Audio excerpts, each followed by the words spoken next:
मी प्राध्यापक एल वे Gaikwad @English literature वेबवरून बोलतो आहे। मी आपल्यासाठी एक नवीन सिरीज सुरू केली आहे। इंग्लिश ग्रामर ही सिरीज आहे आणि ही स्पर्धात्मक परीक्षेसाठी आहे। आजचा दुसरा व्हिडिओ मी आपल्याला देत आहे। बघा, लर्न आर्टिकल्स। आपल्याला मी आर्टिकल्स समजावून सांगणार आहे। तर त्याच्यामध्ये डेफिनाइट आणि इनडेफिनाइट असे दोन आर्टिकलचे प्रकार आहेत। बघा, डेफिनाइट म्हणजे अशा प्रकारचं आर्टिकल की जे निश्चित आर्टिकल असते, म्हणजे निश्चित गोष्टींच्या आधी शब्दांच्या आधी ते लावलं जातं, त्याला द असं म्हणतात। आणि इनडेफिनाइट आर्टिकल म्हणजे अशा प्रकारचं आर्टिकल की जे अनिश्चित आर्टिकल म्हटलं जातं, ज्या गोष्टी निश्चित नाही त्या गोष्टींच्या आधी, त्या शब्दांच्या आधी ते वापरलं जातं। त्याच्यामध्ये अजून महत्त्वाचे व्हावेल्स असतात, ए, आय, ओ, यू, ई आणि कॉन्सोनंट्स, म्हणजे एकूण 24 वर्णाक्षर आहेत, अल्फाबेट्स आहेत। आणि त्या 24 अल्फाबेट्स मधून जर आपण हे 5 व्हावेल्स वजा केले तर जे 21 आपले जे अल्फाबेट्स उरतात त्यांना आपण कॉन्सोनंट्स म्हणतो। म्हणून बघा, कॉन्सोनंट्स हे 21 आहेत आणि व्हावेल्स हे 5 आहेत। तर अशा प्रकारे हा हिशेब आहे। आणि ह्या व्हावेल्सवर आणि ह्या कॉन्सोनंट्सवर हे डेफिनाइट आणि इनडेफिनाइट आर्टिकल्स हे चालत असतात। आज आपण द नावाच्या आर्टिकलचा अभ्यास करत आहोत। बघा, it is a table, the table is red by colour. बघा, याचा अर्थ लक्षात घ्या। It is a table, it is a table म्हणजे हा टेबल आहे आणि the table is red by colour, आणि हा टेबल रंगाने लाल आहे। तर इथं एक लक्षात ठेवायचं आहे की ह्या टेबलला अ आर्टिकल आलं कारण हा इथं निश्चित स्वरूपाचा नव्हता, आणि ह्या टेबल शब्दाच्या आधी द आलं कारण तो रिपीट झाला। अशी रिपीटेशन होत असेल तर आपण अचं द करायला पाहिजे। पॅरेग्राफ मध्ये अशी रिपीटेशन होत असेल तर अ आर्टिकलचं द आर्टिकल आपण केलं पाहिजे। दुसरं उदाहरण आहे, शी विजिटेड द ताजमहल। आता शी विजिटेड म्हणजे तिने भेट दिली, द ताजमहल म्हणजे ताजमहलला तिने भेट दिली। म्हणजे याचा अर्थ असा की हा ताजमहल जगामध्ये युनिक आहे, एकमेव आहे। म्हणून जगात जेवढ्याही गोष्टी एकमेव असतील त्या सर्व एकमेव गोष्टींच्या आधी, शब्दांच्या आधी आपण द आर्टिकल हे वापरलं पाहिजे। The sun rises in the east म्हणजे काय? सूर्य उगवतो इन द ईस्ट म्हणजे पूर्व दिशेमध्ये सूर्य उगवतो किंवा पूर्वेला सूर्य उगवतो। म्हणजे पूर्वेला सूर्य उगवतो म्हणजे याचा अर्थ असा झाला की पूर्व दिशा ही विशिष्ट आली म्हणून आपण त्याला द लावला, आणि हा सन हा विशिष्ट आला आणि म्हणून त्याला आपण द लावला। पण याच्या पुढे जाऊन मी आपल्याला असं सांगेन की ही सन फॅमिली आहे, म्हणजे सर्व आकाशातले तारे, आकाश, सगळे आकाशातले तारे यांच्या आधी आपण द आर्टिकल लावलं पाहिजे, कारण ही सन फॅमिली येते। पुढचं आहे, the Arabian sea is at Mumbai. बघा, द अरेबियन सी म्हणजे अरबी समुद्र इज आहे ॲट मुंबई म्हणजे मुंबईमध्ये तो आहे, मुंबईच्या जवळ तो आहे असा अर्थ झाला। आता इथं आपण ह्या अरेबियन सीला द आर्टिकल लावलेलं आहे। का लावलंय? तर हा जो अरेबियन सी आहे हा एक विशिष्ट सी आहे, असा जगावर कुठेही दुसरा समुद्र नाही। म्हणजे विशिष्ट गोष्टीच्या आधी आपण द लावलं पाहिजे। म्हणून सगळे जेवढेही ओशन फॅमिली आहे, जेवढेही जगातले समुद्र आहे त्यांच्या नावाच्या आधी आपण द आर्टिकल लावलं पाहिजे, हा नियम आहे।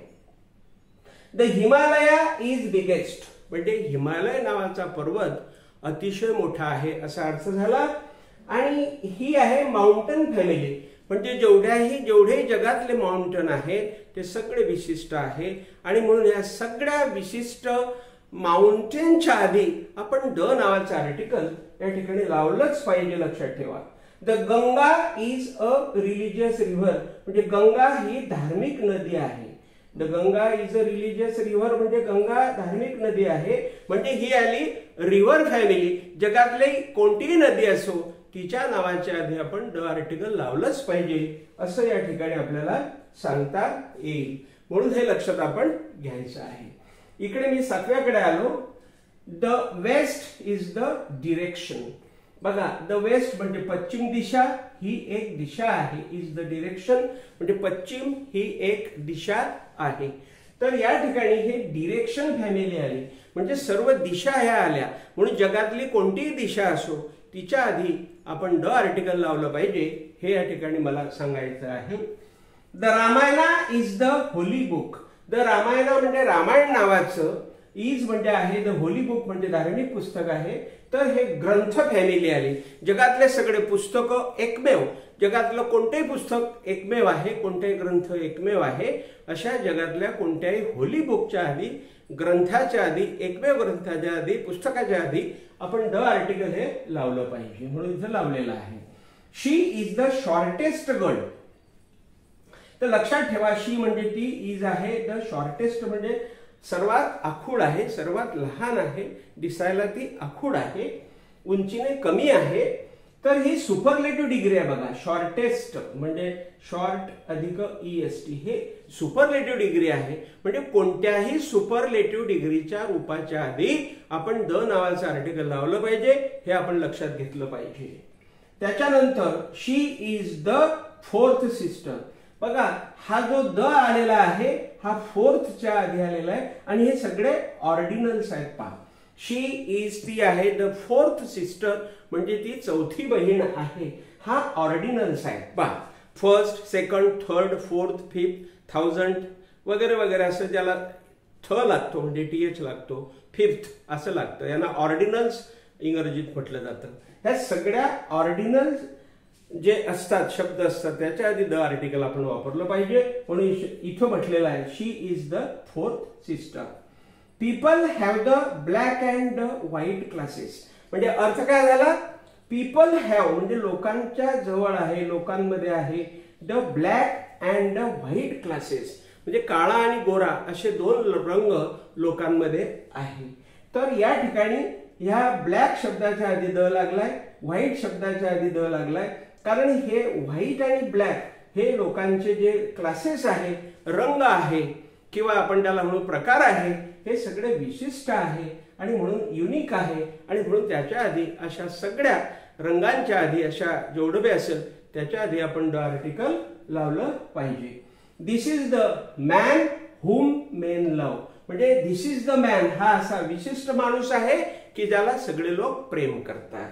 दिस is the man whom men love.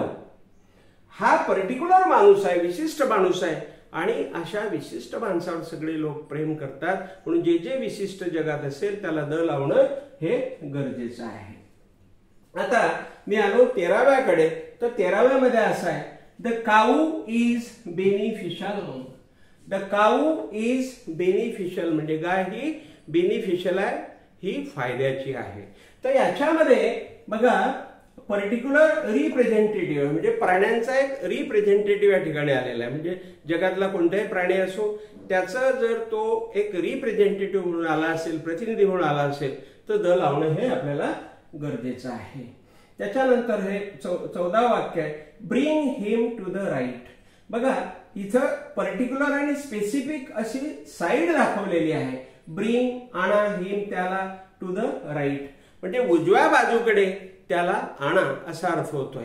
म्हणजे कोणतीही जगातली साईड असो, बाजू असो तिच्या आधी द लावणं, तिच्या शब्दाच्या आधी द लावणं आपलं काम आहे. It is the Raka family. बघा इट, ही, इज आहे द राका फॅमिली. ही राका नावाचं कुटुंब आहे, हे राका नावाचं कुटुंब आहे. तर या ठिकाणी हा राकाला द लागलाय कारण ही फॅमिली पर्टिक्युलर आहे, विशिष्ट आहे आणि म्हणून त्याला द लागलेला आहे. तर असा कोणते पाटील, द चौधरी असं करायला पाहिजे. त्याच्यानंतर ज्ञानेश्वरा is the Shakespeare of India. बघा ज्ञानेश्वर इज आहे द शेक्सपियर ऑफ इंडिया. म्हणजे भारताचा शेक्सपियर हा ज्ञानेश्वर आहे अशी या ठिकाणी तुलना करण्यात आली आहे। अशी तुलना जर केली जात असेल तर ज्या शब्दाची आपण तुलना करतोय, ज्या व्यक्तीची आपण तुलना करतोय, त्याच्या आधी द लावणं गरजेचं आहे। The same is mine, the same म्हणजे असं बिलकुल सेम सारखंच माझं आहे, इज माइन माझं आहे, म्हणजे सेम सेम ह्या शब्दाच्या आधी द लावला पाहिजे। द इंडियन्स आर गुड म्हणजे भारतीय लोक चांगले आहेत, तर हा कंट्री आहे म्हणजे कोणत्याही देशाच्या नावाच्या आधी आपण द आर्टिकल लावलं पाहिजे। तर लक्षात ठेवा या ठिकाणी अशा प्रकारे मी आज आपल्याला या माझ्या चॅनलवरून @इंग्लिश लिटरेचर वेब नावाच्या चॅनलवरून बोलतो आहे। माझं चॅनल जास्तीत जास्त शेअर करा एवढी विनंती। Thank you very much.